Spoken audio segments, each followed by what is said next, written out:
It's now almost 6 o'clock, or just went 6 o'clock now. So I'm handing over to the CEO of SAMA, Dr. Volker. Thank you. Thank you, Renier. Good evening, colleagues. It is indeed a great pleasure and honor for me to welcome you all to this engagement tonight. As indicated, I'm Dr. Mpho, the CE of the SA Medical Association, and I will be moderating the proceedings tonight. I do look forward to your active participation in the Q&A session later on. But before we start, I'd like to call upon the chairperson of the association, Dr. Mzuba, to give us some opening remarks. Over to you, Dr. Mzuba.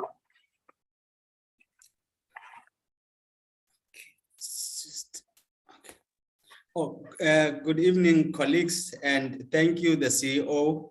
It is my pleasure to welcome you all in this South African Medical Association Medico-Legal and Ethics webinar. We at SAMA have been raising our concerns for some time now about the challenges faced by the medical profession.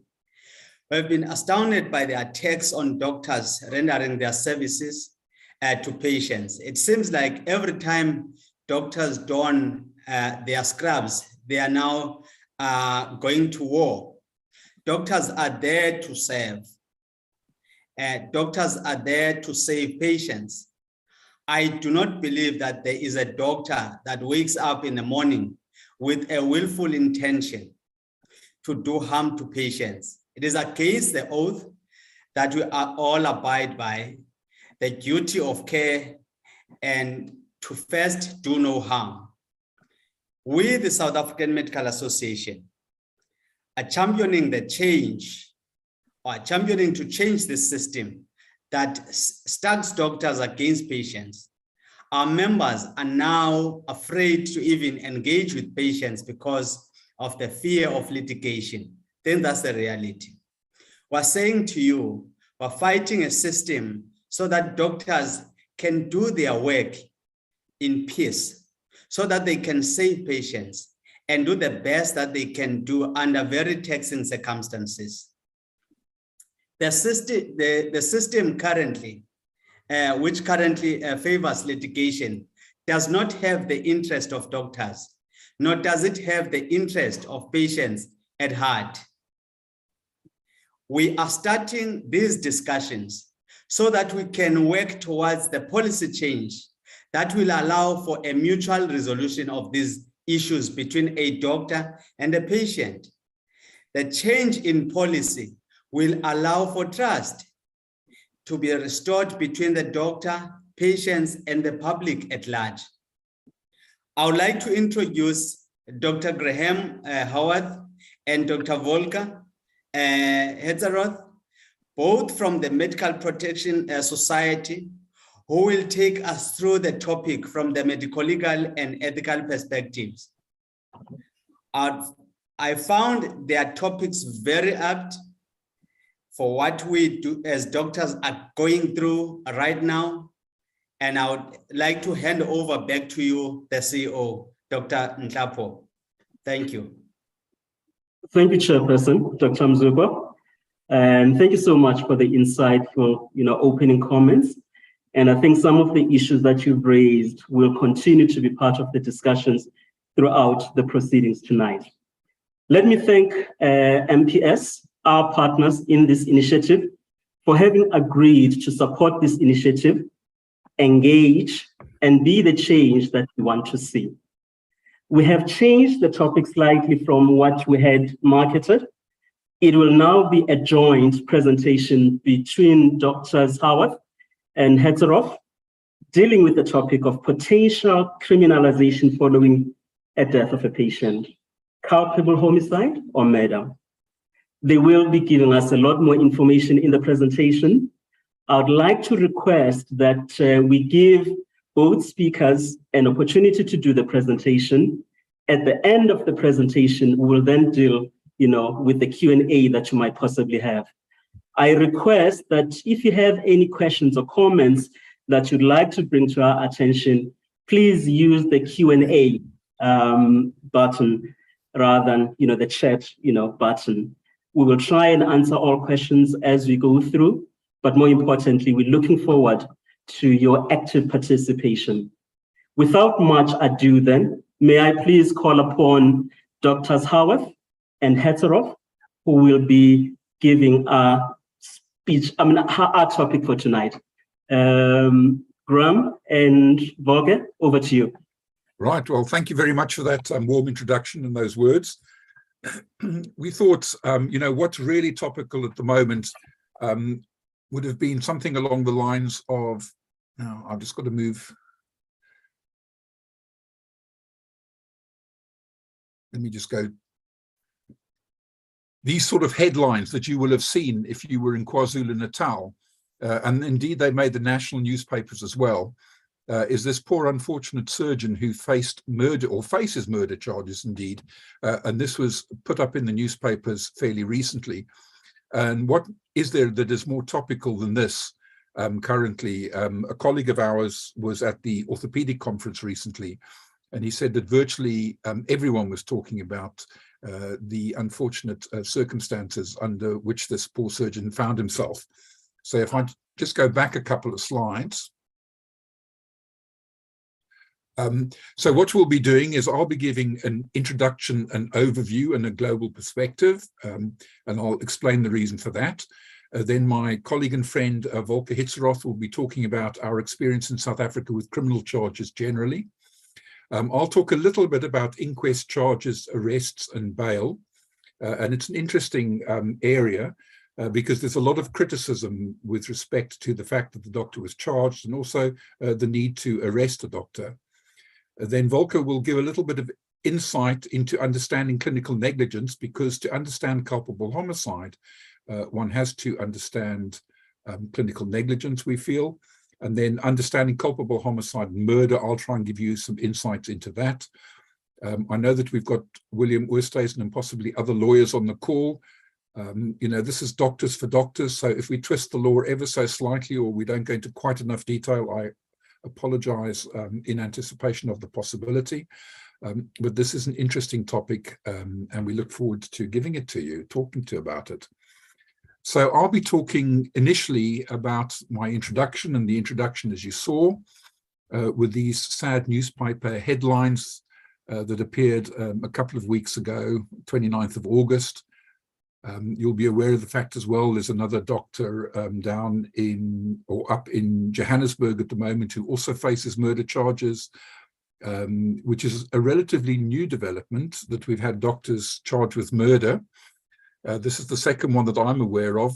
And here we're talking about murder associated with clinical practice, as opposed to possibly doctors being charged with murder regarding their personal lives.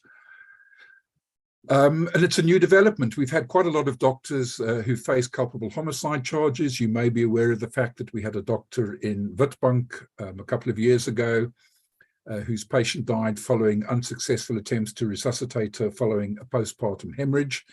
Sadly, he went to prison, and after he came out of prison, we continued with the case and we had the conviction overturned in the Constitutional Court. So these are very real problems that you do face, and it's obviously a worrying point. So it's not only litigation, but this is almost the real deep end of that, if you will, when we get into the area of culpable homicide and murder. It is interesting to see what's happening around the world, and the reason for that interest, to my mind, I think that doctors in South Africa probably are at greater risk from a legal point of view, and I'll point that out. Hopefully you'll understand the reason for my statement like that as the lecture or the talks progress. Firstly, if we look at New Zealand, it's an area where we're involved as well. There's many MPS members down in New Zealand.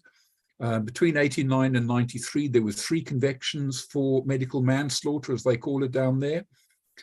And in the most recent case, or one of the most recent cases, the judge explained the case against the doctor was based entirely on the contention that he made a mistake through carelessness.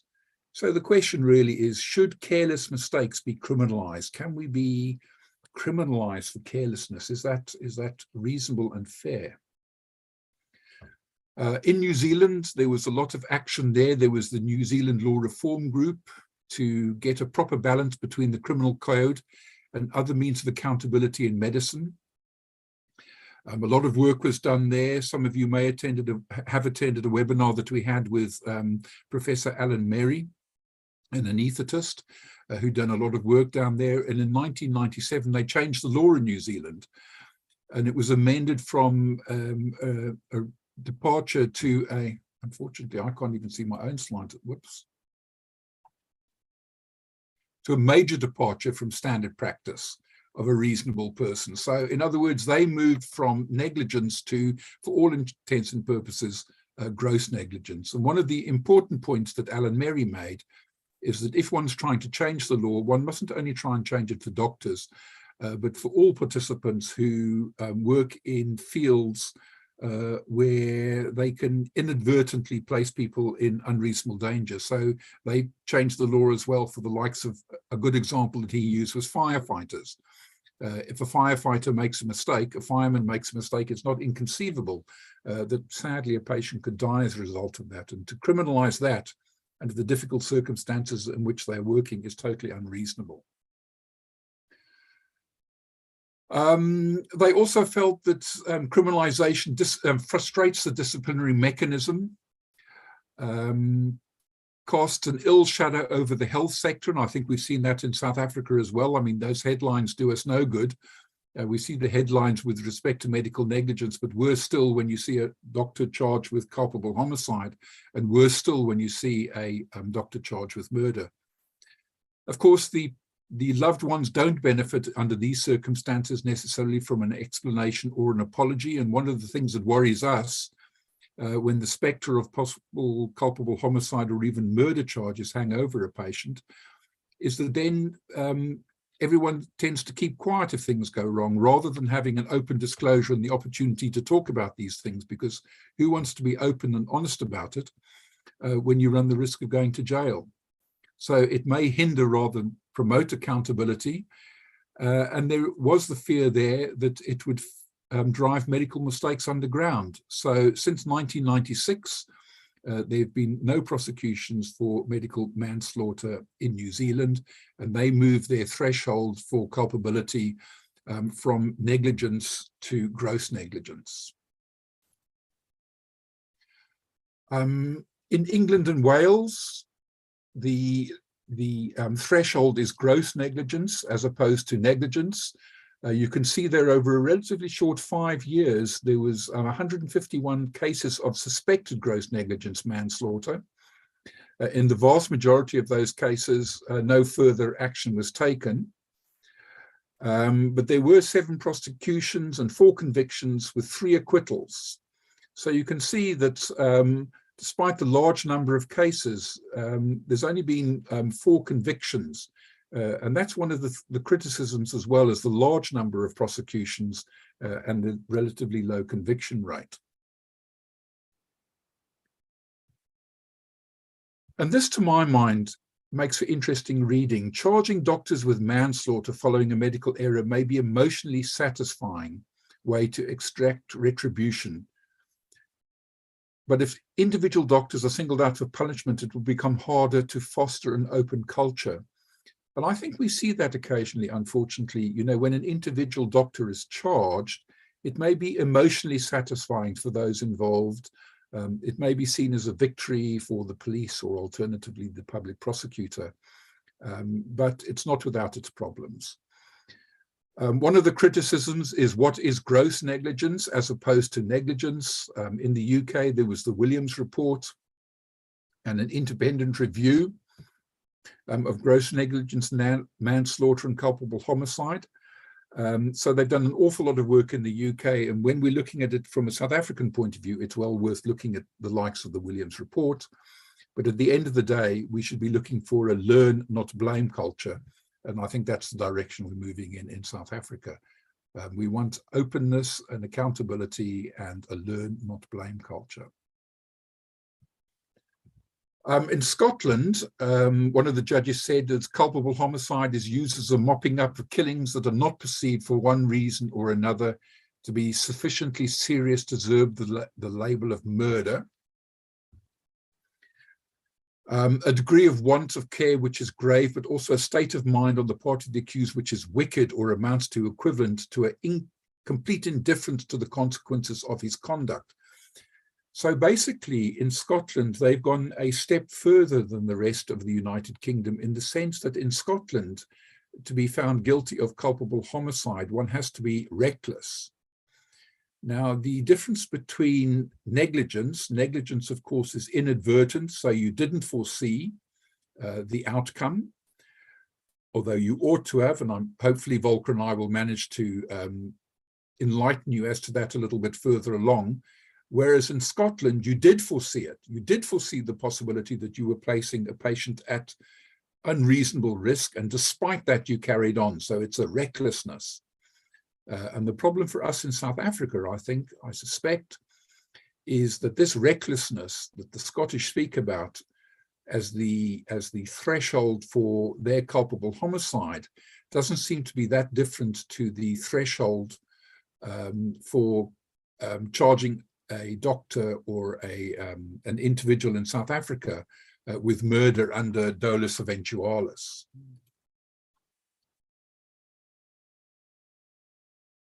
So that's a little bit about the international perspective, and now I'll hand over to my colleague Volker Hitzeroth to give you a little bit about our experience in South Africa with criminal charges, moving on to the concepts of culpable homicide and murder. So over to you, Volker.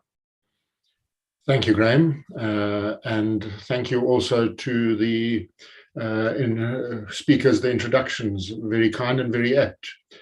Now, this is a topic that, of course, as Graham said, is occupying everybody, and understandably so. So what I thought I would do is bring to the talk tonight our experience in South Africa about criminal charges. So I'm going to ask Graham to move the slides forward, because I want to share with you where we are in South Africa, and particularly lay out the groundwork, because if you or we or anybody wants to address this problem, then we kind of have to know where we stand and what's the landscape, what's the arena that we're moving into. And let's start with an overview here. In South Africa, if you just look at the legal landscape, you've got two big parts to the law, two big sections, two big groupings. And that is, the one on the left is the public law, and one on the right is the private law. Now, again, Graham said this is doctors for doctors, so I'm sure there'll be lawyers in the audience who will say, but this isn't quite accurate. And I accept that. This is just a schematic way of trying to explain a complex legal landscape. So we have the public law and we have the private law. The public law, as on the left here, is the law that governs the relationship between the state and individuals, while the private law is the law that governs the relationships between peoples or corporates more on a horizontal level. So the public law is seen to be a bit vertical between the state and its citizens, and the private law is seen as a bit more horizontal between people and corporates. That's the big overarching arena that we're moving into. Now, on the next slide, you'll see that I've dug down a little bit deeper. Now, keep in mind public and private law. And on the left-hand side, you'll see that the whole of public law is divided into all sorts of different classifications, again, in a way like medicine, different classifications, different specialities, different subspecialties. And you can see I've listed them on the left-hand side: constitutional law, admin law, health law, and so on. It carries on until number 5, I've said criminal law, and there are more as well. Compared to the private law on the right-hand side, which has its subgroupings or subspecialties as family law, property law, labor law, and so on, and the law of obligations. And of course, there are, again, a few others. So just see the bigger division and then the subclassifications. On the next slide, I've dug even further, because I've tried to highlight where a doctor can fall foul of the legal processes. And I've highlighted that now in red, and you can see there, in public law, there's the HPCSA and the disciplinary processes that sometimes, unfortunately, some of our colleagues have to deal with. On the bottom left-hand side, you'll see the criminal law, which is what we're talking about today, maybe in a majority of cases here tonight, is inquests, criminal charge of culpable homicide and murder. And I'll talk about rape and a few others as well. On the right-hand side, in the private law, you've got the disciplinary processes at work if you're employed. And of course, then we've got civil claims in alleged medical negligence on the bottom right-hand side. So you can see that there's quite a variety of legal processes where a doctor can become ensnared in, or with which a doctor can become ensnared in. And hence, it isn't a one-size-fits-all. There are different processes, different laws, different acts, different defenses that we have to keep in mind. And we want to highlight some of these. Let's have a look at the next slide, ladies and gentlemen. I want to zoom in on civil claims and criminal charges. And you'll remember that from the previous slide. Civil claims was private law and criminal charges is public law. And on the next slide, you will see that I'm going to highlight something now, all the details, the important details of civil claims in alleged negligence. So now we're talking about clinical negligence. We're not talking about criminal culpable homicide or murder. We're talking about clinical negligence. And that, as I've said, is private law. It's there to uphold an individual's and possibly a corporate's interests and rights. And ultimately, it's there to compensate. It's there to compensate individuals or corporate organizations. It's not, essentially, it's not punitive. It's merely a conduit for money to flow. It's a conduit for reparations, for damages, for compensation. It's a very complicated and expensive way to move money across, but in essence, that's what it is. It's directed by individuals or corporates. It can be vicarious, and the people involved are called the plaintiff. In our medical scenario, that would now be the patient or their family. The people that are suing the doctors are called plaintiffs, and then the doctor is the defendant. In claims in alleged negligence, there's a somewhat lower burden of proof, and I've used the word lower burden because I'm going to compare it to criminal just now, so keep that in mind for the next slide. But this is a lower burden of proof, namely the balance of probabilities. So in essence, it's a 51% probability.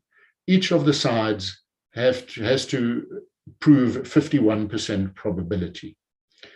And in this case, in a claim in alleged negligence, it's all about the duty of care that the doctor had, the standard of care that they provided, probably now in alleged negligence, supposedly a standard that is below reasonable. And then there has to be some causation arguments and findings as well. So that's clinical negligence for you in one slide, bullet point form. The next slide will show you the way that criminal law works, or for that matter now specifically, culpable homicide and murder. And again, we are thinking of the medical terrain, we're thinking of doctors, we're thinking of the work that you and I do. That's public law, we said. And here it is to uphold public interests. It's about upholding law and order. It's not about compensating for damages or injuries. It's about upholding the law and keeping order. So a charge or a guilty finding is there to punish and deter people from breaking the law. In essence, that's what it is, to stop people from acting criminally. And hence, it's there to protect society from criminals. That's the hard word that we're dealing with here. Criminal law is there to protect society from criminals. It's directed by the National Prosecuting Authority, and the individual concerned, involved, is the accused. So in this scenario, the doctor would be the accused, and the state is in opposition, charging the individual through the National Prosecuting Authority. And here there's a slightly higher burden of proof. Now you'll remember the previous burden of proof was probability, 51%. Here it is beyond a reasonable doubt. So that's a somewhat higher burden of proof. And the state has to discharge that higher burden of proof. While the previous civil claim was about conduit for reparations and compensation, this is about criminal activity. The outcome is about the accused person, and now we're talking about doctors here, their morality, and of course there are serious repercussions for such individuals. And there is a discharge application option that the accused can exercise, and we've had success with that in one particular case that I was involved in. Like Graham, I've had about three doctors charged with murder that we've worked with, and in one of them the discharge application was a success. All right, let's have a look at the next slide. Moving towards criminal charges here, of course there are serious consequences for a practitioner. This is a life-altering and career-altering process. It generates huge publicity, as we've seen with the newspaper headlines you've seen now, and of course many of the previous news articles and TV clips and news clips that we've all seen. So huge publicity, and there's invariably some form of a suspension of practicing privileges, suspension of admission privileges, and this thing called multiple jeopardy, ladies and gentlemen. Let me talk about that, because having reviewed many of our criminal files, and I'm going to give you that summary on the next few slides, what has struck me, what I've noticed definitively with regards to these criminal cases, is there is this thing called multiple jeopardy, where a practitioner not only faces the criminal charges, but a host of other medico-legal complications, such as an HPCSA complaint. In the case of a death of a patient, in an inquest, complaints to the employer or to any other body, disciplinary hearings, the media scrutiny. So there are multiple medico-legal assaults or insults that a doctor has to deal with. And it's hugely stressful and, of course, very expensive. And then if a doctor is found guilty, there is a chance of imprisonment, which of course is very dire. There are massive financial consequences to the practitioner. Of course, if you're indemnified with us, then we would cover many of all those costs, and we can talk about that during the Q&A if you'd like. But there are financial consequences now also to the practitioner and the family, because now they can't practice. And then there's the ongoing damage to your reputation. So these are very serious proceedings that impact not only on the practitioner, but their family and friends and their whole life. There we go. Now, what I've done is I looked at our MPS criminal cases for the last 10 years across South Africa. So this is South African data. This is what happens in our country of South Africa. This is you and me and our colleagues that we work with. This is not international. I wanted to get the South African. I wanted to extract the South Africanness of this. I looked at all sectors, so public and private sector, and all specialities, from the surgeons all the way through to the consulting specialities, GPs as well. I had a look at everybody in South Africa. And the one thing that struck me, as I've mentioned, was this multiple jeopardy problem, that these practitioners face multiple medico-legal problems all at the same time, in essence, over a period of 2, 3, 4, 5 years. All of this is coming their way. Okay, now let's have a look at what I found. Ladies and gentlemen, I was able to identify 3 large groupings of criminal cases. So our doctors in South Africa seem to fall into one of 3 big groupings of criminal charges. And the first one is the boundary violations. So these are more of the salacious type of accusations of rape and sexual assault. Then we have a group of doctors who tend to be accused of fraud and theft related problems. And then we have the group where patients die, and that is culpable homicide and murder. And now I thought I'll just highlight one slide each to show you what trends we found at MPS. So again, this is South African data, but for you and me and our colleagues. Let's have a look at the first one. The boundary violations. What I found there is, and there we go, is that these accusations and clinical scenarios were very varied in nature. They were, yes, mostly female patients and male doctors, but there were some exceptions of male doctors and male patients and female doctors and female patients and so on. So we had the whole spectrum. Yes, it's fair to say that maybe numerically it's mostly GPs, but that could be because there are just so many more GPs. But we also had various specialists across the spectrum, from the surgeons all the way through to the consultants, the psychiatrists, the obstetricians, the physicians, you name it. Every specialty has been implicated in this. The patient's main complaint tended to be urogenital, so it could be a menstrual problem, it could be a bladder problem or something. But again, it also varies. We've had it all from diabetes through to orthopedic problems that the patient presents with. Having read these files, it struck me that the history taking, so right at the beginning, might have been unnecessarily focused on intimate details. So doctors asked questions during the history taking that might be a bit unnecessary, maybe asking about marital satisfaction and so on when it wasn't quite indicated. Then the examination was, the physical examination was often done while the patient was fully undressed, which might not always have been necessary. And then the patient was probably over extensively examined, including now various intimate examinations and intimate touchings. And then there was usually poor communication and poor explanation about what happened or what the doctor did. So a chest examination, cardiac, heart examination wasn't explained, and patients obviously took offense and thought this was a sexual assault. Hence, there could have been a chance that these were misunderstandings. Unfortunately, ladies and gentlemen, these cases had no chaperones, and hence very difficult to manage for the doctor and the defense. And my overarching feeling was that the HPCSA and the courts take a very dim view and a hard line about these sort of allegations. They don't like them, and they investigate them in detail, and they take a hard line. Thank you on this one, Graham. And then on the next slide, I've dealt with the fraud and theft related. And here I'm just going to give you a list of what we see.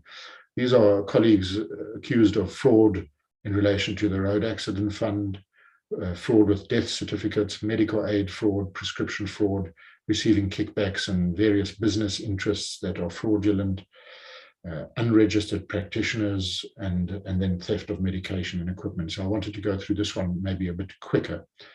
But this is what we see with fraud and theft. And then the last slide here on the three groupings is the patient deaths. And this is now what we're going to zoom in today. And the two charges, the criminal charges, are those of culpable homicide and murder. And like Graham said, we deal with these, and I've dealt with these.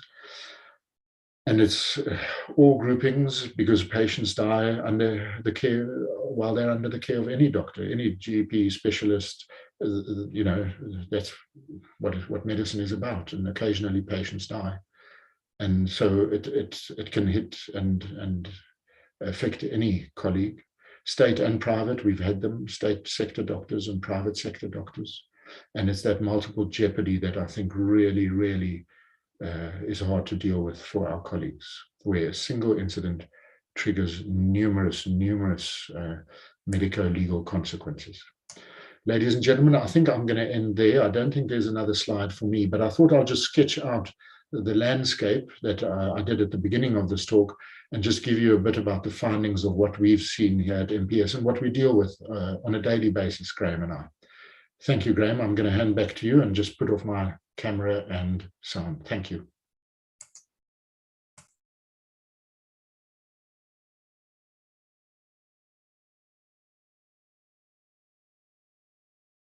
Thank you very much, Volker. Maybe now just an opportunity to remind people, please, to ask questions.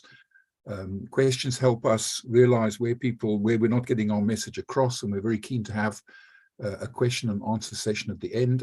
Otherwise, you're going to have a dialogue between Volker and I. We do have some stuff prepared. There's a couple of very interesting questions there that I'm going to address when we do get around to the question time, but I would like to encourage you, please, to ask questions or to make comments, because that gives us the opportunity to learn as well. So I'm going to be talking a little bit about inquests, charges, arrests, and bail.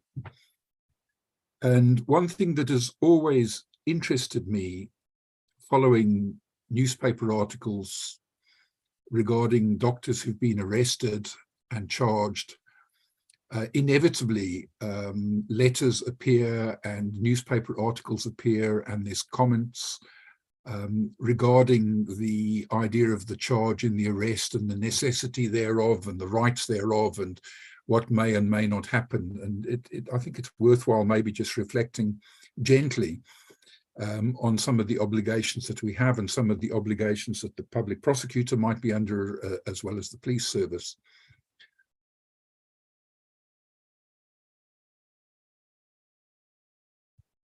So the first thing is to look a little bit at inquests, and an inquest follows basically deaths apparently occurring from other than natural causes. So firstly, who holds an inquest? Well, ultimately, the inquest is held by the inquest magistrate. Now, we don't see many active inquests in South Africa. Probably the vast majority of inquests are paper exercises where there's not a coroner's court and there's not a formal inquest. The last one I can remember that I attended down in Cape Town a few years ago was following the death of an advocate in Cape Town. That was a large inquest with a whole host of medico-legal teams involved, but it's unusual for us, and we probably don't open that many inquest files in a particular year. We might have the police, the South African Police Services, asking for records with respect to a particular death, but an inquest itself is unusual. What is the purpose of the inquest? Well, the purpose of the inquest really can be summed up by the W's. What the inquest magistrate is interested in is who died, where did they die, why did they die, when did they die, and whether or not anyone can be held liable or culpable for their death. And that's the essence of what an inquest is about. Who is involved in the inquest? Well, of course, there's the inquest magistrate. The police are involved, and I'll show you a little bit from the Inquest Act in a moment. And then at the end of the day, we may or may not have lawyers involved. And of course, our member can be involved or the doctor can be involved. And it's not unusual for the family also, obviously and understandably, to have an interest in an inquest. If you look at the Inquest Act, it's really interesting. It's an act from 1959. It's Act 58 of 1959. But what I want to bring to your attention, because often you'll read in a newspaper article, how on earth can we be going on to criminal charges and they haven't even held an inquest yet? Well, I'd bring your attention to Section 21 of the Inquest Act. An inquest does not prevent the institution of criminal proceedings. So nothing in this act contained shall be construed as preventing the institution of criminal proceedings against any person or as preventing any person authorized thereto from issuing a warrant for the arrest of or arresting any person in connection with any death, whether or not an inquest has commenced in respect of such death. So I think we must be careful of saying that you can't charge someone with culpable homicide or murder in the absence of the completion of an inquest. That's patently not true. And the Inquest Act sets it out, to my mind, fairly clearly. I would agree that the Act is somewhat old. It's really interesting. You'll note that it was assented to in 1959. The Afrikaans text was signed by the Governor General. So then South Africa was part of the Commonwealth, and right at the beginning of the Act, rather interestingly, particularly what's going on, given what's going on at the moment, there's a genuflection to Her Majesty the Queen.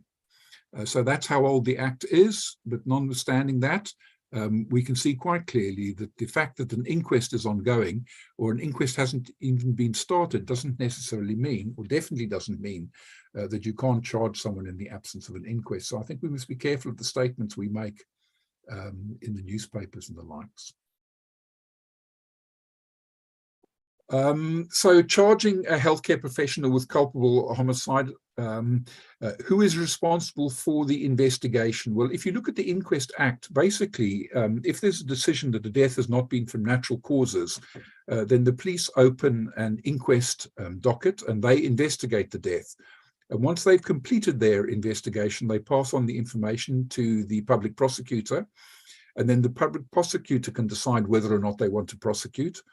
and failing that, it gets passed on to an inquest magistrate, in which case an inquest is held.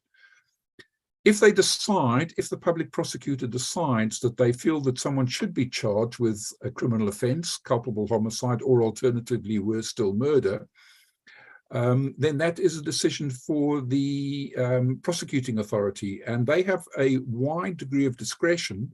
And I suppose we've got to be very careful of criticising them, particularly when we don't know what information they hold. Basically, what a charge is that the doctor, in our case, would be called before a magistrate, and the allegations against that particular doctor would be read out to the doctor, and then they know what charges or what they're being criticised for by the state. So one of the problems goes around arrest, and this is the thing that I must admit I don't quite understand, why doctors are arrested when they're bringing the charges to the attention of the accused. Now, it's all good and well accusing a doctor of culpable homicide or alternatively murder, but why the need to arrest them then if you're going to take them to a magistrate's court? Arrest should be, if you look at the Criminal Procedures Act, the last thing that you do. Because arrest is you take away someone's liberty, and if you think of the importance of an individual's liberty, particularly with respect to the Constitution, because it's not only arrest, but once they're arrested, they have to be detained. Now, the vast majority of doctors, I'm sure you can get to court without the need to arrest them. You know where they live. They're unlikely to interfere with witnesses. They're unlikely to be a threat to the community. They're more likely than not to appear in court if they're asked to. Indeed, in the vast majority of cases that we have, even if there is an arrest, it's by consent, in the sense that the police inform our lawyers that they wish to arrest a particular doctor, and they ask the doctor to present themselves at a particular police station at a particular time. So the arrest can occur in private. And then they can be taken directly to court and then given the opportunity to have bail. So in the vast majority of cases that we have, there's a warrant for arrest. In other words, the public prosecutor has applied to a magistrate, and the magistrate has issued a warrant. And I think it would be unusual for a culpable homicide or murder case where a doctor's involved in a clinical scenario for there to be an arrest by a policeman in the absence of a warrant. So what about the principle behind bail? Really, in essence, I think when we're talking about doctors and the circumstances we work under, then the court is willing to allow the doctor to be bailed and to be released. How do you get bail? Well, you apply to the court. Sometimes the prosecutor wants to set down certain restrictions on the doctor. Inevitably, those restrictions go around the ability to travel. On occasion, a doctor's passport gets taken away, and or alternatively, the doctor is asked or instructed not to come into contact with any potential witnesses. Your money is held by the court, and obviously if you breach your bail conditions, then you run the risk of losing the money that you have. So the question really, to my mind, about the charging, we have to be careful. We don't know what information the public prosecutor may have. We do know that the Inquest Act doesn't preclude the prosecutor from charging a doctor or anyone, despite the fact that an inquest hasn't been started and or has been started and not completed. What remains somewhat of a mystery is the need to arrest and then detain someone like a doctor who's not a threat to society, who can easily be followed up, who probably would present when asked to go to court. So there's a whole host of reasons that we could ask. Maybe our main weakness at the moment is around this issue of the arrest and subsequent detention, and then taking to the court is an issue to do with the charges themselves. Okay, Volker, over to you again. Thank you, Graham. I've had a look at the questions, and there's one or two that are very interesting. There's one about the duration. So, ladies and gentlemen, I've seen that question, and maybe Graham, have a look at it, and then we can answer it in the Q&A. It is, of course, a shocking sequence of events there. And sadly, we see that sort of stuff, but we can maybe address it during the Q&A in a bit more detail. Please put in more questions if you've got. I do look at them while Graham's talking, and I'm sure he's going to look at it while I'm talking. Graham, on the next slide, I wanted to start talking about a bit more about clinical negligence and then how that compares and leads to and introduces culpable homicide and possibly ultimately even murder. And I know you're going to take that conversation further then during the next presentation. Ladies and gentlemen, at the outset about clinical negligence, we know, and I've spoken to you already very briefly, that it relates to these few bullet points. So in essence, when you see a patient, you initiate and then have a duty of care towards that patient. And that's pretty uncomplicated. It's not particularly controversial. I mean, if you are accepting of a patient into your practice and you treat them and you care for them, well, then you have a duty of care. There are very, very few scenarios where a doctor does not have a duty of care, certainly in the clinical negligence sphere. But for practical purpose today, you and me and our patients, we have a duty of care towards those patients. Then a second important aspect of alleged clinical negligence is this thing called a standard of care. And particularly now, a reasonable standard by a reasonable doctor in those circumstances. And what that basically means is that there is a supposed reasonable good standard of care, and it is expected that you provide that reasonable standard of care. It is, of course, also expected that you are a reasonable doctor in your particular clinical scenario. So that is the standard of care, and it relates to what you were taught or how we learned it, what medicine we were trained, how we were trained, and the standard of reasonable care by a reasonable doctor.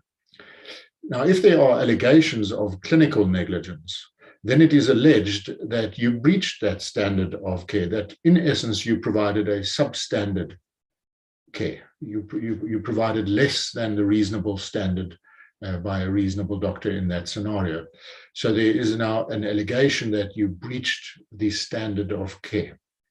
So when a patient sues you in alleged clinical negligence in a civil claim, remember this is now civil, if they sue you in that, they have to, amongst others, prove that there was a duty of care. And I've already said that's probably a relatively easy one for the patient because we all have our duty of care.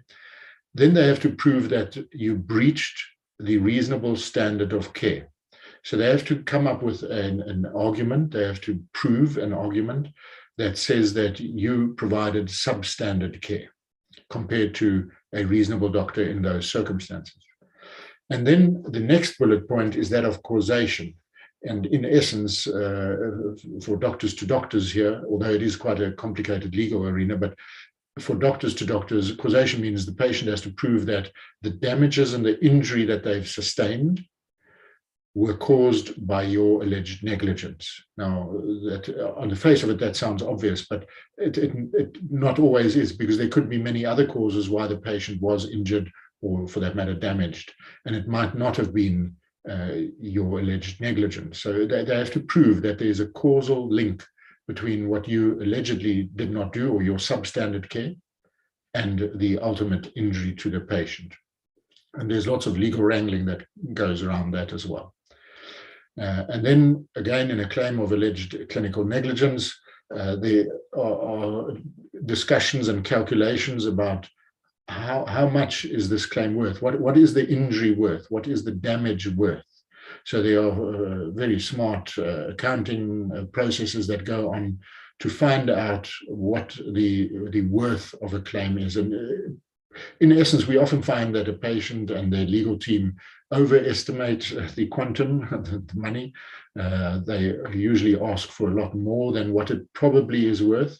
And we do our own calculations and our own accounting, and then we decide whether or not that's a reasonable sum, or usually it has been a bit overestimated. So it's probably a little bit less than what it says in the summons. Be that as it may, there's a process of establishing the worth of a claim.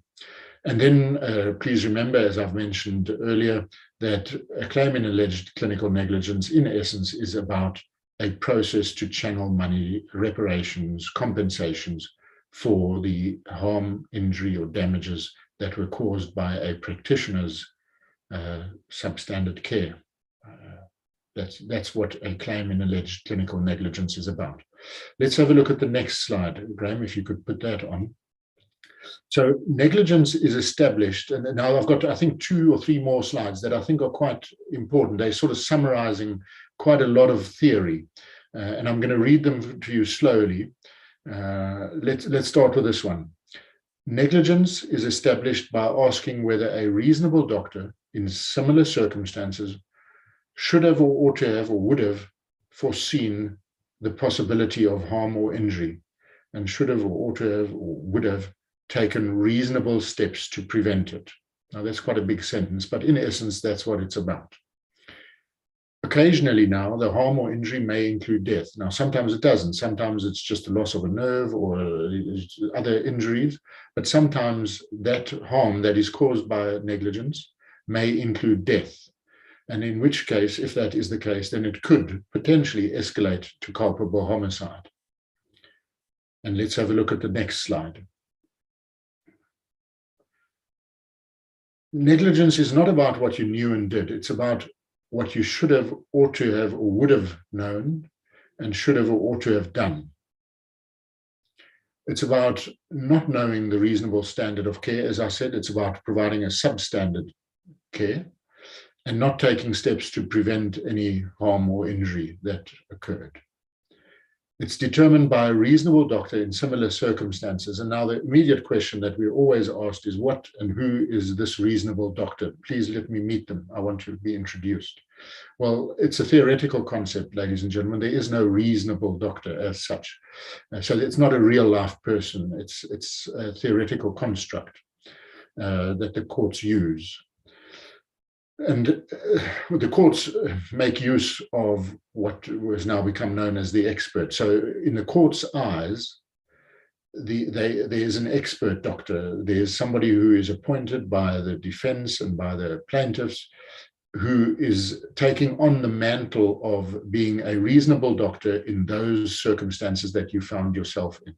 So that is what the court sees as the reasonable doctor, and what we all call the expert. We're calling in an expert who can opine upon a reasonable doctor's conduct in the circumstances that you found themselves in. So this is an external person, if you so wish. It's an external doctor. It's not somebody who treated the patient. It's not you. It's not me.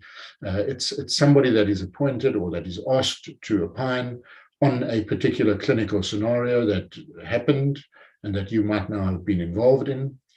And because this person is an outsider, it's an outside individual who wasn't involved, it is seen as an objective test. So it's an objective test that is applied in clinical negligence, because it is expected that the expert, whoever they may be and whichever party instructs them, is objective in this whole scrutiny of the matter, if you so wish. Thanks, Graham. We can move on to the next slide. So now, often also the question comes up, but I wasn't that bad in my clinical negligence. You know, I was just a teeny weeny bit of clinically negligent. And maybe just for everybody's sake and for clarity's sake, in law, there is no degree of clinical negligence. So you cannot be just a teeny weeny bit clinically negligent.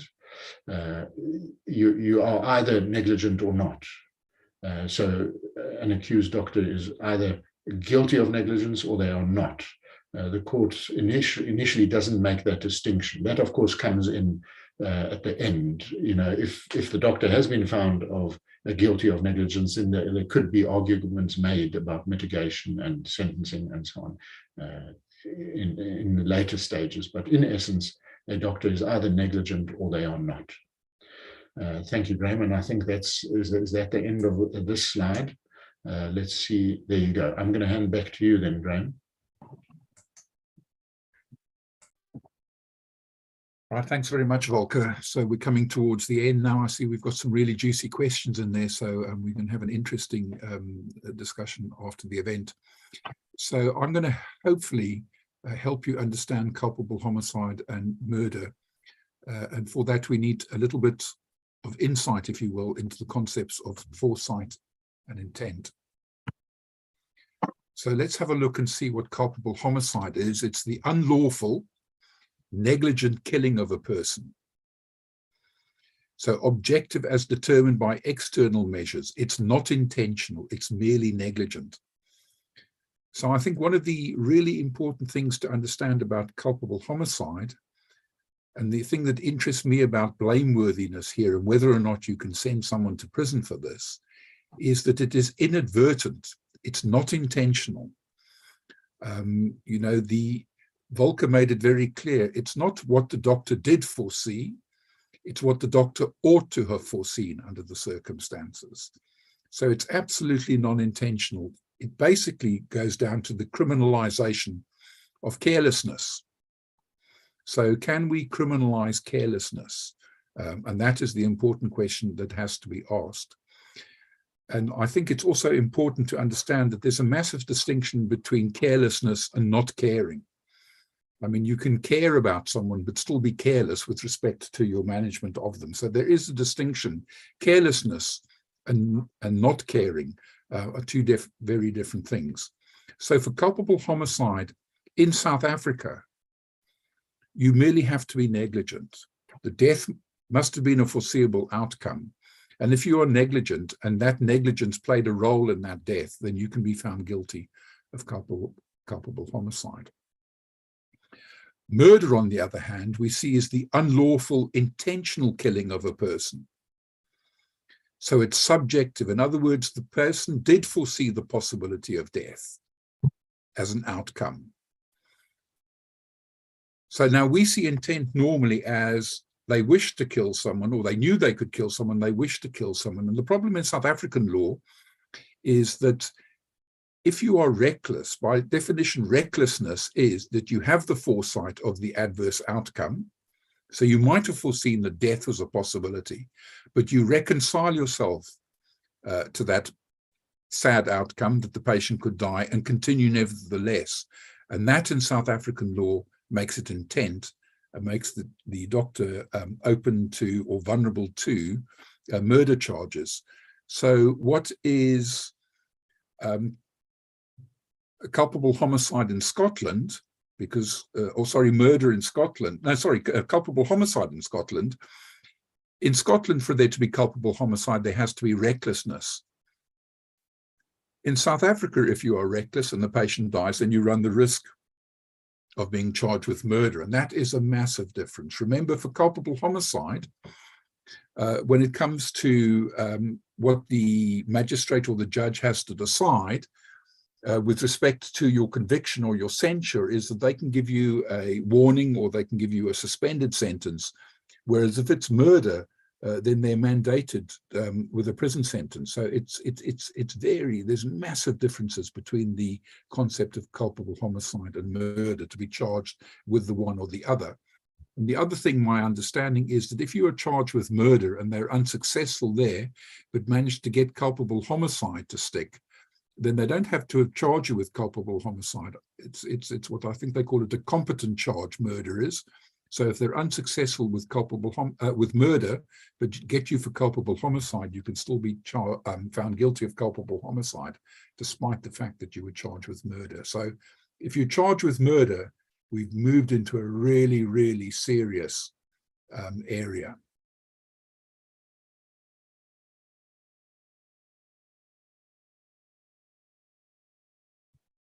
So here you have negligence, where a patient dies. You could find yourself being charged with culpable homicide.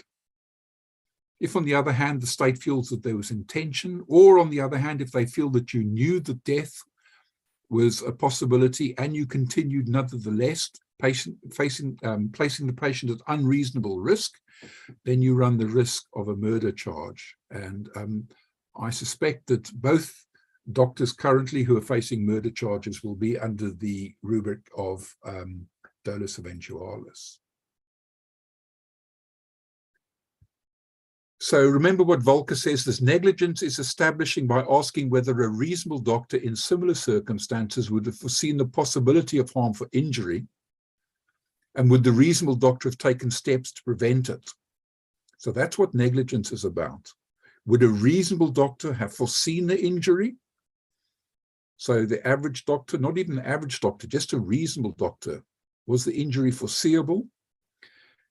And having foreseen the injury, what would a reasonable doctor have done to make sure that the injury didn't occur? And then the question, of course, for the court is, did the doctor under the circumstances take those steps? Now, the problem for culpable homicide is if the harm or injury is reasonably foreseeable, includes death, then it's possible that it could escalate to culpable homicide. So let's say that you're giving a difficult anesthetic on a patient and you are negligent doing that on a particularly sick patient. I think it would be very difficult to say that death was not a reasonably foreseeable outcome. So the expert would be forced to say that, yes, under the circumstances, giving an anesthetic to this patient, if one was negligent, then death was an outcome that a reasonable doctor would have foreseen. So then you're already caught in that area of objective foreseeability. The expert has said that death was a possibility. And indeed, if you, during one of your police interviews, say, yes, no, of course I realize that death was a possibility, then you could have moved yourself inadvertently into the area where the state says, but hold on a second, this is not an objective foreseeability. You actually foresaw the death and didn't take the reasonable steps under these circumstances. So we think that you were reckless and we will charge you with murder rather than culpable homicide. So put another way, culpable homicide is established by asking whether a reasonable doctor in similar circumstances would have foreseen the possibility of death and would have taken reasonable steps to prevent it. So it's objective foresight. You didn't actually foresee the death yourself. You didn't foresee the complication yourself. You didn't take the steps yourself, but would a reasonable doctor under similar circumstances haven't foreseen it and haven't foreseen it, taken the steps to prevent it? That's the question that the court has to answer, and that's the question that the prosecutor has to try and convince them of.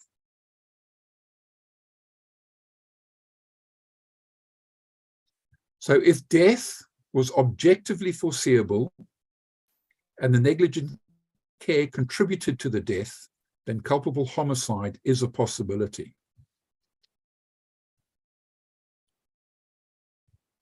And the important thing here that distinguishes between culpable homicide and murder is if death was objectively foreseeable. So what I'm saying here is the doctor in question didn't foresee it, but should have foreseen it. Then we're talking in the realms of culpable homicide.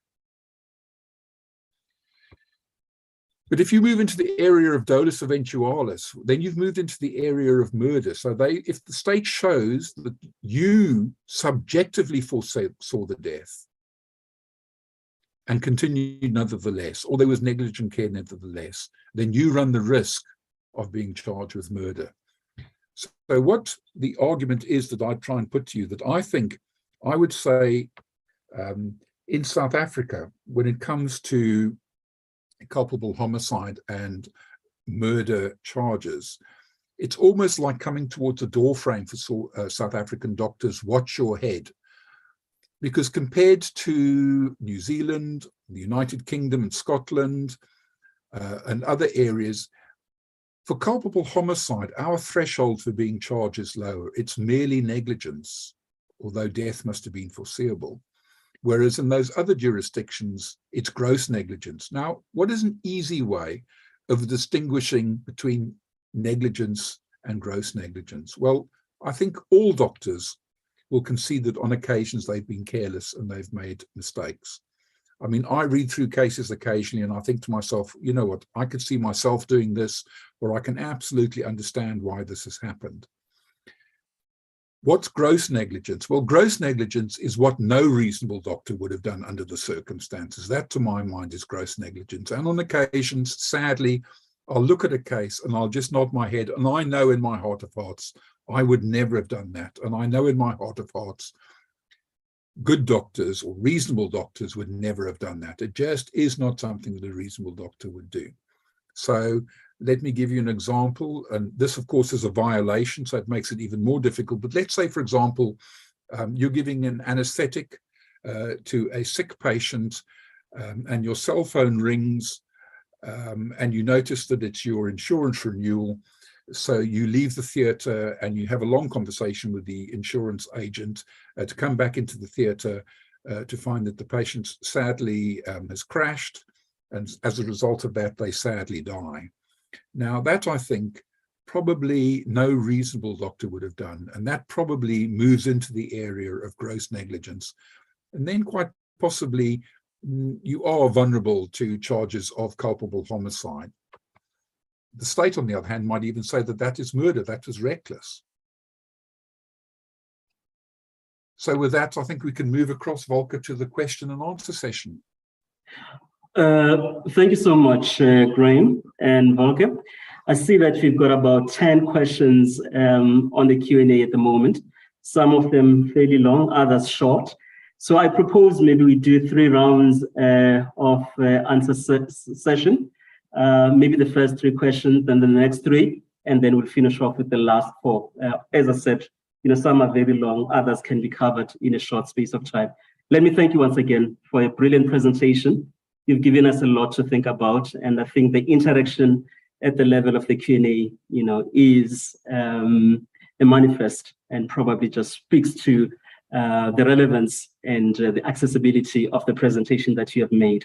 So we'll go through to the Q&A.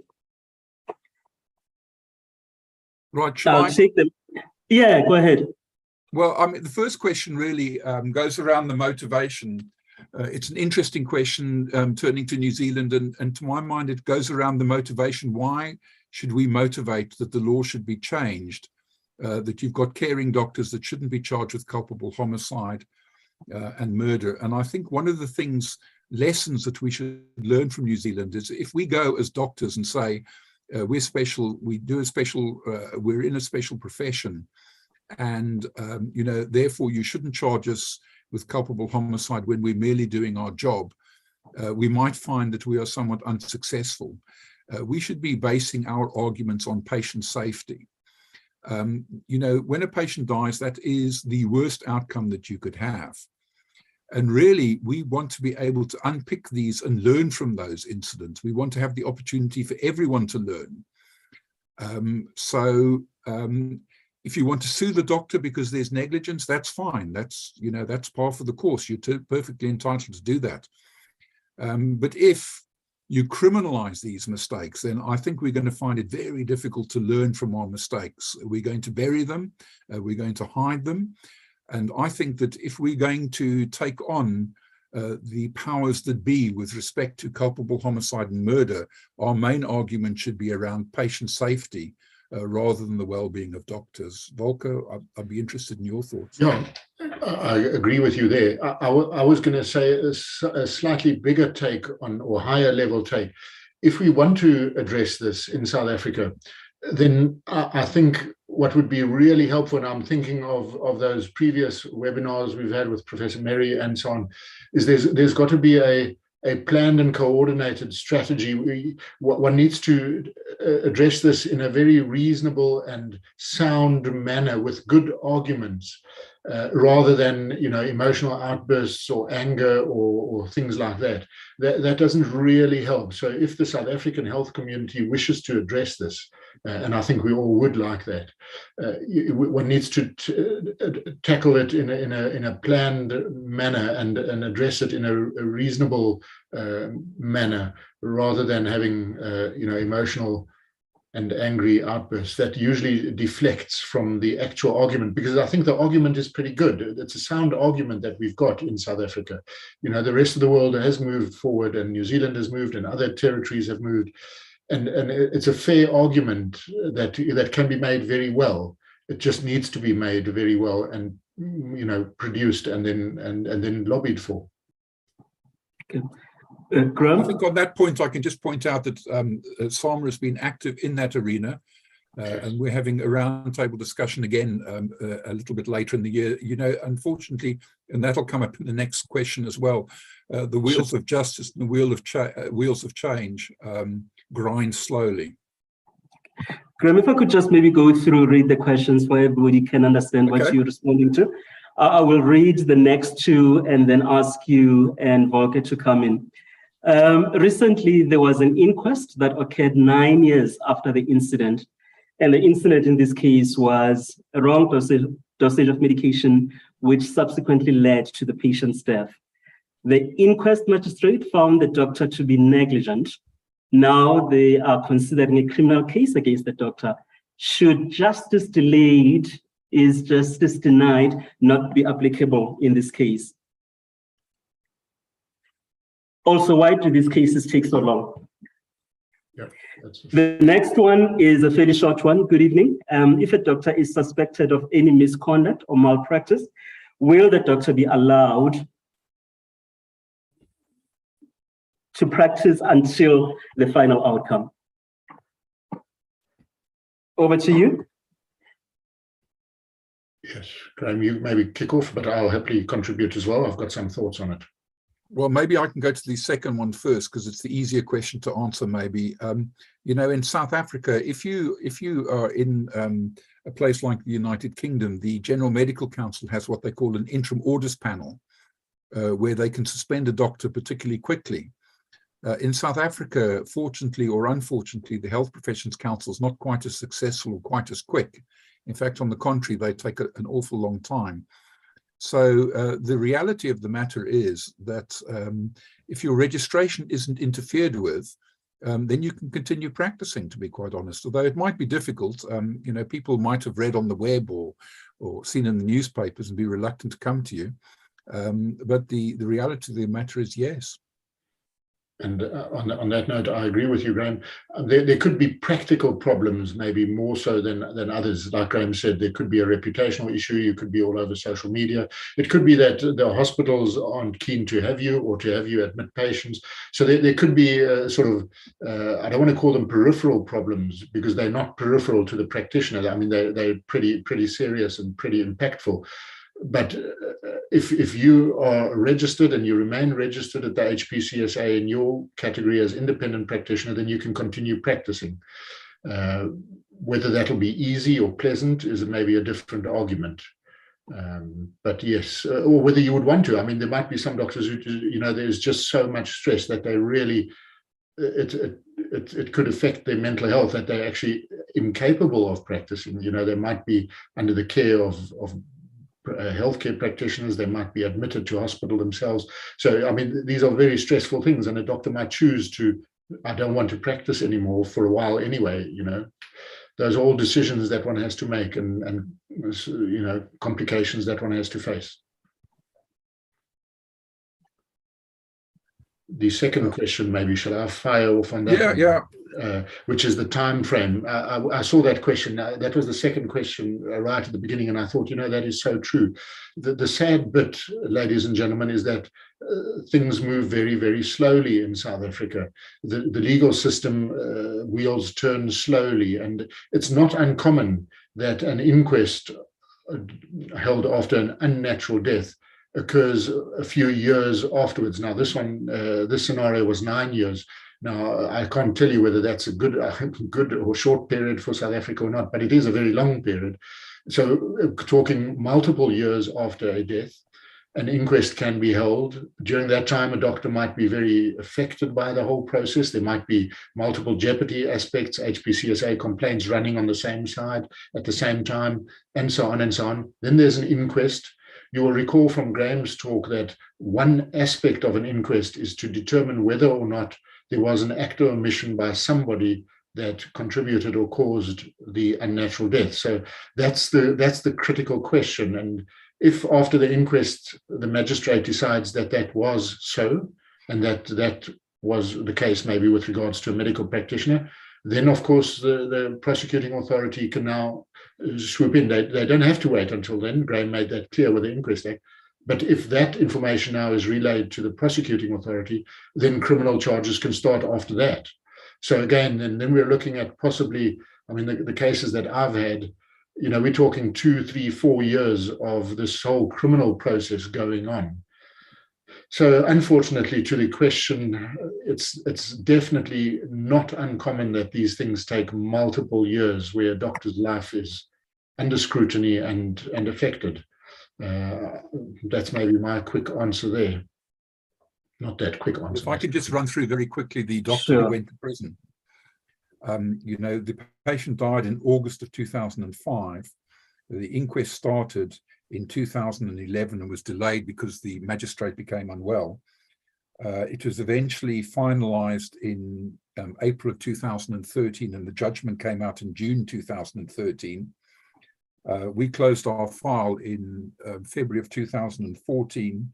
We became aware of a decision to prosecute in later in 2014.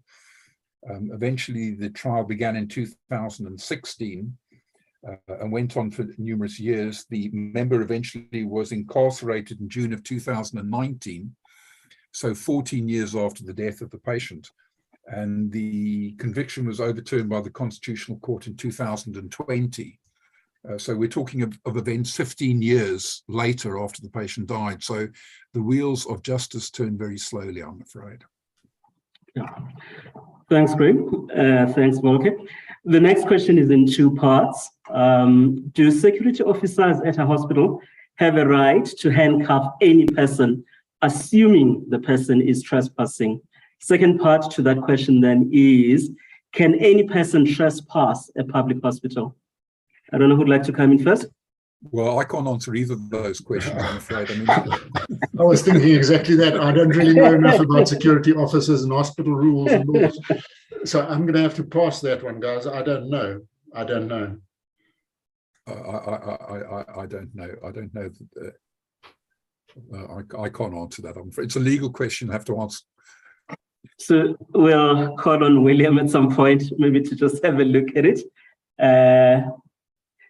Not necessarily fitting as well into the scope of our discussion today. The next question then, Graham and Volker, is a doctor who has possibly committed murder frightens me. He or she is a threat to the community. He can use easily available adrenaline from his cupboard to knock off the person who started the accusation, etc. Rohypnol, morphine are too easily accessible too. Should we group good doctors and the horrid murderers together? The next one, which you can take together, please, there, Graham. There are often claims made against practitioners with no valid grounds or substance. These leads to investigations, and the practitioner has to defend himself or herself against these nuisance claims. But every defense leads to an increase in the MPS premiums, I guess, or other malpractice insurance.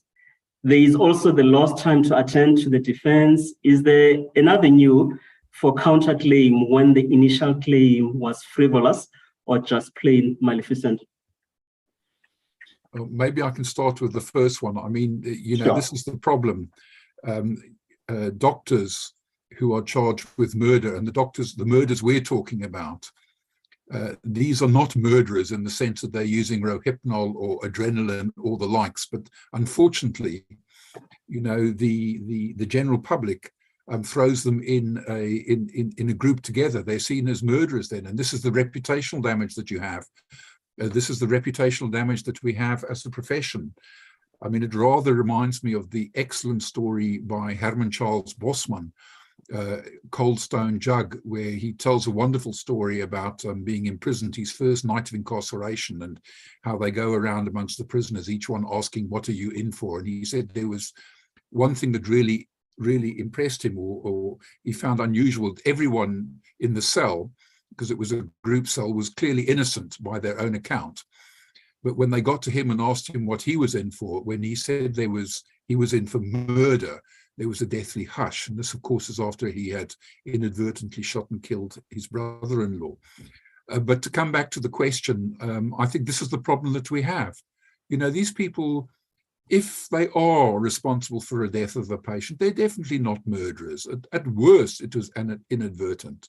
And that's the whole question we're asking, is don't criminalize carelessness.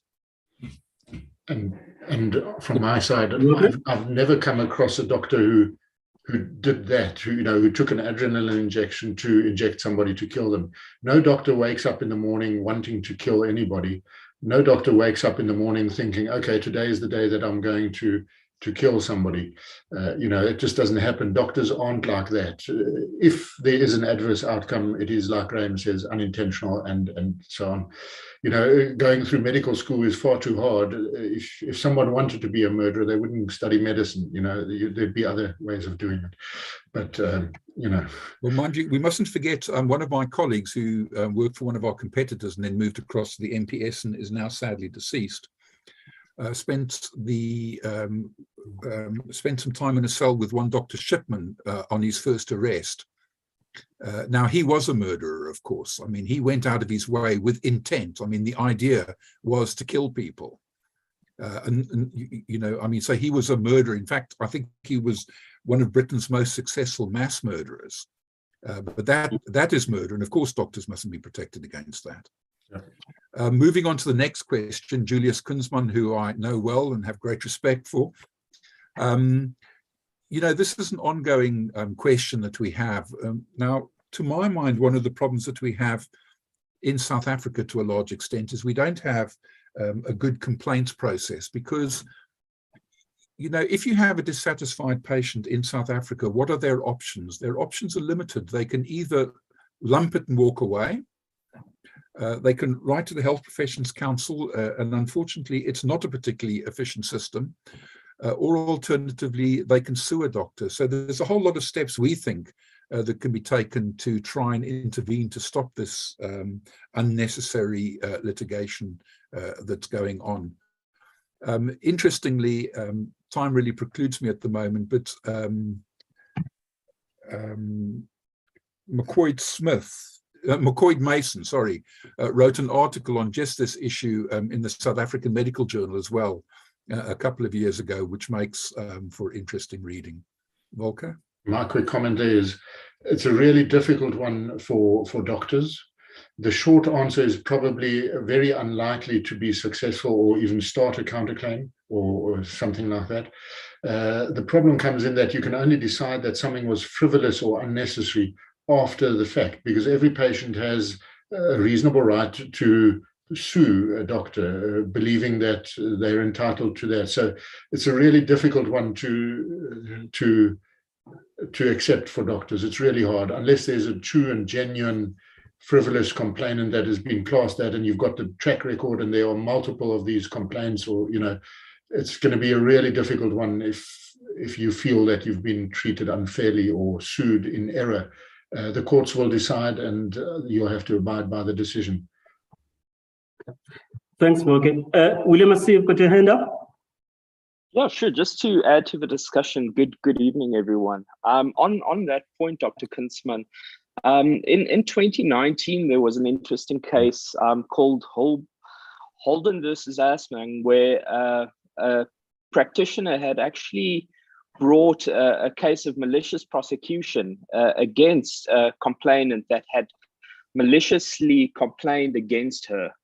And one can follow that route, and there are a couple of things that you need to prove. One of them being that the defendant had set the law in motion by instigating or instituting the proceedings, that the defendant had acted without reasonable or probable cause, and that the defendant had acted with malice, and that the prosecution failed. And if you're able to prove those four requirements, you can actually institute those type of proceedings against somebody that maliciously complains. And of course, there's also the defamation route, should one want to go that way. So there are remedies, and patients out there shouldn't believe that they are above the law and be able to just maliciously make these type of complaints against doctors, thinking that there will be no repercussions. Thanks, William. Thanks, Graham and Volker.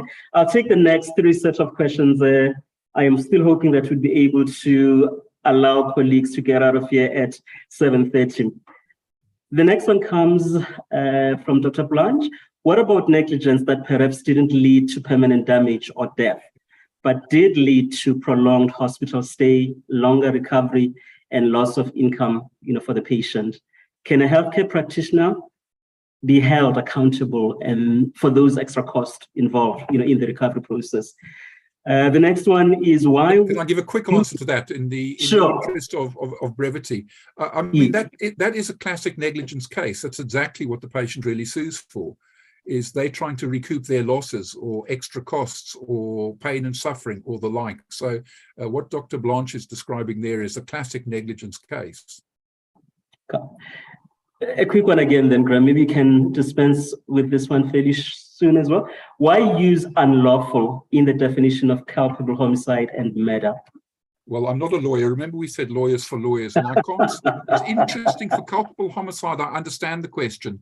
But for murder, there is the lawful intentional killing of someone. I mean, if you're in the army, surely you are lawfully allowed to intentionally kill someone. I can't think off the top of my head where you're lawfully allowed to negligently kill someone. But that is in the definition. It's the unlawful killing. Okay. Thanks. The next one then will be, how much of a weight does a postmortem report carry in the court of law? I had an elective patient pass away, day 1 post, an uncomplicated hysterectomy, and the cause of death, as per the forensic pathologist, was put down to complications from surgery, yet there was only 200 ml of blood in the abdomen at postmortem. No PE noted. Maybe I can give a brief answer there as well. Sure. I mean, at the end of the day, the forensic pathologist is giving evidence as an expert, and then a magistrate or someone will have to sit in judgment of that. They'll have to do a determination, a factual determination, whether or not they agree with that or not, and whether then the individual concerned can be prosecuted for that, or whether or not someone can be held liable for the patient's death. So I think the post-mortem reports can be difficult to overturn, but nothing that a good counsel can't do. And my comment there is, I think post-mortem reports are very important, and they can be examined, cross-examined, and they are part of the evidence and can be challenged if appropriate. Okay. If I can go to the next two then. In a public setting where a patient is seen by more than one doctor, sometimes it could be seniors or juniors, who is charged if there's a possibility of negligence? Graham, if I could take the second one and try to combine the two, do they inform oneself when an inquest is finalized and what the outcome was? Well, if I can answer the first one, the Sure. first one is relatively easy in the sense that in the public setting, of course, it's seldom the doctor that's sued, it's the MEC for Health. Because the MEC for Health will be vicariously liable for the acts or omissions of the people who they employ. If you're talking about the private sector, well, it's quite possibly that they'll look at the facts and see, what the setting is, and that it might be that everyone is charged. But in the public sector, when we're talking about state hospitals, it's the MEC for Health at the end of the day who takes the liability there. And that's under the Treasury regulations. With respect to the outcome of an inquest, I think, one's aware of the fact when an inquest is finalized and what the outcome is. I mean, it's on public record. The difficulty for us often when it comes to inquests is that the post-mortem report can be difficult for us to get, and we're not entitled to it relatively early on. But an inquest, the outcome of an inquest should be part of the public record, and, it must be available to one. And my quick comment on the first is I agree with Graham that in the event of a negligence claim in the state sector, then yes, the MEC and that state is vicariously responsible. In the event of criminal charges against practitioners in the state, then every practitioner stands or falls by themselves, because everybody will be judged according to their acts or omissions or whatever. So for criminal charges, of course, the MEC won't go to prison for one of their doctors. It'll have to be each doctor, junior, senior, trainee, intern, consultant. Their actions will be interrogated in a court. Okay. Graham, if I could ask you to come in quickly on this one. How is the professionalism assessed of the expert witness of the accusing party? Well, I think there's two questions there that we can wrap up together is, should we avoid being experts for claimants? Well, I think, a claimant has a right to an expert. The issue really is about fair expert opinion, and that's what we should be working on. Again, your organization and our organization is interested in the concept of the training of expert witnesses. We've got to move away from this hired gun approach. Before I joined the MPS, I did quite a lot of work as an expert, and I did it both for the claimant and for the defendant. And the bottom line was that my opinion was my opinion. It wasn't written for one side or another side. And in fairness to experts for claimants, a lot of the claimant solicitors that we use, some of the firms that do a lot of work against us, they will use experts that we use and experts that we trust. And when you read their expert opinions, they are neutral and unbiased and not unreasonable. So I think the question is not about stopping people from giving expert opinions. It's about us training experts and making sure they understand what the issues are and making sure that they are fair in their assessment, that they act as a reasonable doctor and not as someone as a hired gun. That's basically the distinction. Yep.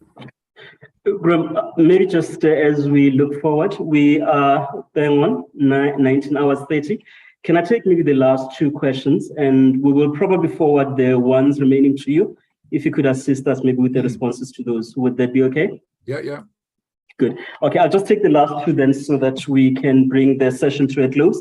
In order to reduce finding doctors guilty of negligence, should doctors refrain or avoid being expert witnesses for plaintiffs? And the last one for tonight, there are various factors that contribute greatly to the high number of litigation in South Africa, but not limited to these are poor history taking, poor record keeping, and poor teamwork among the healthcare professionals. I think that's more of a comment than a question. If I could ask you to come on the first one, then please, Graham. Well, I tried to answer it in the last session. I don't think we should stop people from being experts for claimants. I think we have to ensure that the experts for claimants are fair and well-informed and represent what you'd expect from a reasonable doctor. The problem is, on occasions, we see that experts for claimants are hired guns. And I mean, I learned the hard way when I gave expert opinion for claimants, was I said, it's my opinion and I want to be paid prior to releasing my opinion. Because the moment you release back an opinion that is not favorable to them, they decide they're not going to pay you. Your opinion is your opinion. It's not for sale. Quick comment from my side, Graham. I think Yes, go ahead. I think we need experts. South Africa needs good experts. We need more of them, as long as they are neutral and objective and fair. And then any side can use them, and that's fine because they serve the court rather than a party. Thank you so much, Graham and Volker, and the colleagues for having participated in the session tonight. Highly informative, engaging, and I think probably would leave this session with a lot more questions. As Graham has indicated, MPS and SAMA are having conversations to try and capacitate and empower doctors to be able to participate as expert witness. And I think taking from what Graham is saying at the moment, it's not an it's not an opinion for say. So we think that at some point we would be looking at bringing to this forum, some of the courses and webinars on being an expert witness, and hopefully colleagues that might find an interest in that area may be capacitated to do so. Graham and Volker, thank you so much, for an enlightening, session overall. As we bring the session to a close, I'd like to call upon our chairperson once again, Dr. Mzugwa, to give us some closing comment. Dr. Mzugwa.